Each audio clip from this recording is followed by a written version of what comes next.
새해가 밝았습니다. 새해가 밝으면 많은 소망들을 이야기합니다. 오늘의 말씀을 보니까요, 이렇게 소망에 관한 이야기를 해주고 있습니다. 7절에 보면요, 이렇게 되어 있습니다. 주여, 이제 내가 무엇을 바라리요? 나의 소망은 주께 있나이다 라고 아주 위대한 고백을 합니다. 이것을 새 번역에서는 이렇게 번역을 하고 있습니다. 그러므로 주님, 이제 내가 무엇을 바라겠습니까? 내 희망은 오직 주님뿐입니다. 이렇게 이야기를 합니다. 정말 멋진 표현입니다. 내 소망은 주께 있습니다 라는 이 말은 이 성경 전체에서 여기 이 똑같은 문구는 여기 하나입니다.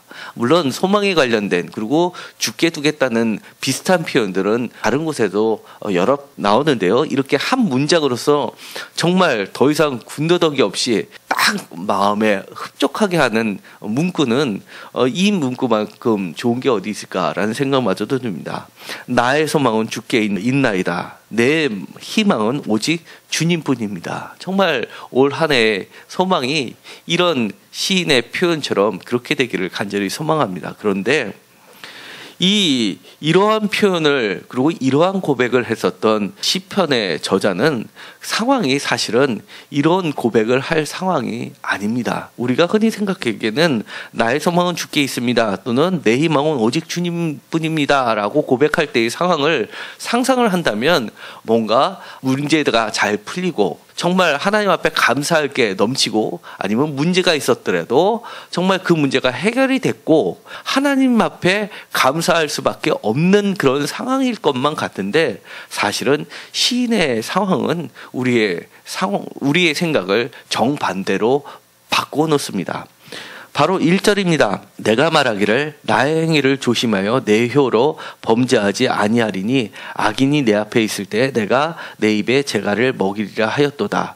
2절 내가 잠잠하여 선한 말도 하지 아니하리니 나의 근심이 더 심하도다 라고 이야기합니다.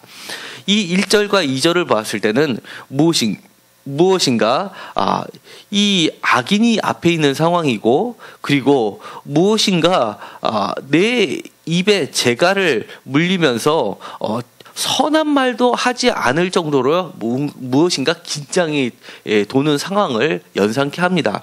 그런데 3절을 읽으면 느낌이 확 달라집니다. 3절을 다 같이 읽도록 하겠습니다. 내 마음이 내 속에서 뜨거워서 작은 소리로 읊지를 때 불이 붙으니 나의 혀로 말하기를, 4절입니다. 여호와여 나의 종말과 연한이 언제까지인지 알게 하사 내가 나의 연약함을 알게 하소서라고 되어 있습니다. 그러니까 가만히 3절을 보면 1절과 2절에 그 앞이 악인이 있고, 그리고 내 행위를 조심할 수밖에 없고, 무엇인가 책잡으려고 하는 나를 공격하는 무리들이 앞에 있는 그런 상황에, 그리고 그들의 불의를 보면서도 선한 말도 할 수 없는 그런 상황인데도 불구하고 내가 참았는데, 가만히 보니까 3절은 그것을 참기에는 내 속에 불이 붙는다고 이야기하는 겁니다. 한마디로 열받는다라고 이야기를 하는 겁니다. 도저히 참을래도 참을 수 없는 상황이 돌아왔다라고 이야기하는 겁니다. 그 정도로 이 사람의 상태는 매우 안 좋은 상황이라는 것을 알 수 있습니다. 4절에 이렇게 되어 있습니다. 여호와여 나의 종말과 연한이 언제까지인지 알게 하사 내가 나의 연약함을 알게 하소서. 5절입니다. 주께서 나의 날을 함뼘 길인 만큼 되게 하심에 나의 일생이 주 앞에는 없는 것 같사오니 사람은 그가 든든히 서 있을 때에도 진실로 모두가 허사뿐입니다 라고 고백을 합니다. 상황을 정확하게 직시를 하면 할수록 나는 정말 아무것도 아니다, 나의 존재의 무력함을 그대로 드러내는 말입니다. 그래, 나는 아무것도 아니지, 내가 무슨 힘이 있다고 그들 앞에서 대항할 수 있겠어? 라고 자포자기 상황까지 오게 되는 겁니다. 한마디로 그림자라고 자기 자신을 소개하고 있습니다. 그리고 모두 다 헛된다라고 이야기를 합니다. 6절에 보면 진실로 각 사람은 그림자같이 다니고 헛된 일로 소란하며 재물을 쌓으나 누가 거둘지 알지 못하나이다 라고 이야기합니다. 이것은 남의 이야기도 되지만 바로 자신의 이야기도 됩니다. 내가 그동안 열심히 쌓아왔고 하나님의 축복이라 여겨왔던 그 재물들도 사실은 다 거짓말처럼 없어질 그림자였구나라고 고백하는 겁니다. 그리고 더 나아가서는 지금 나를 공격하고 있는 저 사람들에게도 하는 말입니다. 너희들은 왜 이거를 모르느냐? 그림자 같은 것을 왜 그렇게 쫓아다니고 지금 그림자가 너희들이 확실하다고 믿고 있는 그 재물이 옆에 있다고 왜 나를 그렇게 괄시하느냐라고 이야기를 하는 겁니다. 그런데 아주 중요한 말을 하게 됩니다. 누가 거두는지 알지 못한다라고 이야기합니다. 이것이 내가 거둘 수 있었다라고 생각하는 그들에게 너희들은 진짜로 알지 못했다라고 이야기합니다. 그러면서 나의 소망은 주께 있습니다 라고 고백을 하는 겁니다. 재산을 늘리는 일, 이것처럼 확실한 게 어디 있습니까? 통장을 보면 액수가 조금씩 불어나는 것, 이것처럼 확실한 게 어디 있습니까? 그리고 집의 평수가 한 칸씩 늘어나는 것처럼 확실한 게 어디 있습니까? 그러나 그런 것도 언젠가 내가 아니라 하나님이 원하시기만 하면 제3자가 그것을 가져갈 수도 있다라는 생각을 너희들은 왜 못했느냐라고 이야기를 하는 겁니다. 그런데 우리가 인생을 살다 보니까 어렸을 때는 잘 모르지만 세상을 경험하면서 정말 그런 일이 내 가운데 벌어진다는 걸 우리는 뼈저리게 느끼게 되는 겁니다. 정말 내 손에 있는 게 과연 무엇일까라고 정말 내 품에 있는 것이 무엇일까라고 생각하게 만듭니다. 자식도 어릴 때나 내 품 안의 자식이지 다 크면 사실은 내 품 안의 자식도 아닙니다. 그런데 성경에는 특히 시편에는 이 소망에 관련된 이야기를 몇 가지를 하고 있습니다.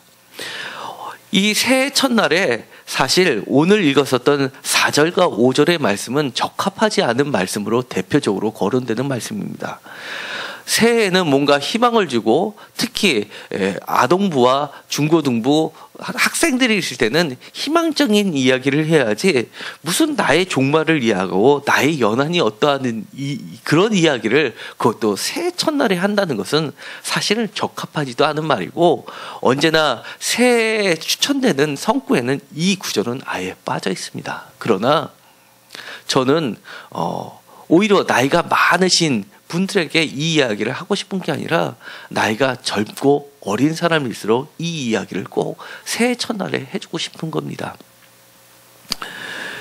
왜냐하면 조그만 각도가 벗어났을 때 발사된 우주선은 목적지에 도달할 수 없을 정도로 크게 벗어납니다. 우리가 시작부터 어릴 적부터 정말 하나님께 초점을 맞추는 각도를 맞춘다면 우리의 인생은 그 결과가 어떠한지는 우리는 확신에 차서 이야기할 수 있기 때문에 그렇습니다. 이 4절과 5절의 말씀은 아주 대표적인 말씀은 바로 모세의 노래 가운데 있습니다. 시편 90편입니다. 시편 90편에 이 모세의 노래가 나오는데요. 이 모세의 노래는 제4권의 시작입니다. 그런데 이 모세가 이렇게 이야기를 하는 겁니다. 4절입니다. 주의 목전에는 천년이 지나간 어제 같으며 밤의 한순간 같을 뿐입니다. 라고 이야기를 합니다. 그리고 주께서 그들을 홍수처럼 쓸어가시니이다. 그들은 잠깐 자는 것 같으며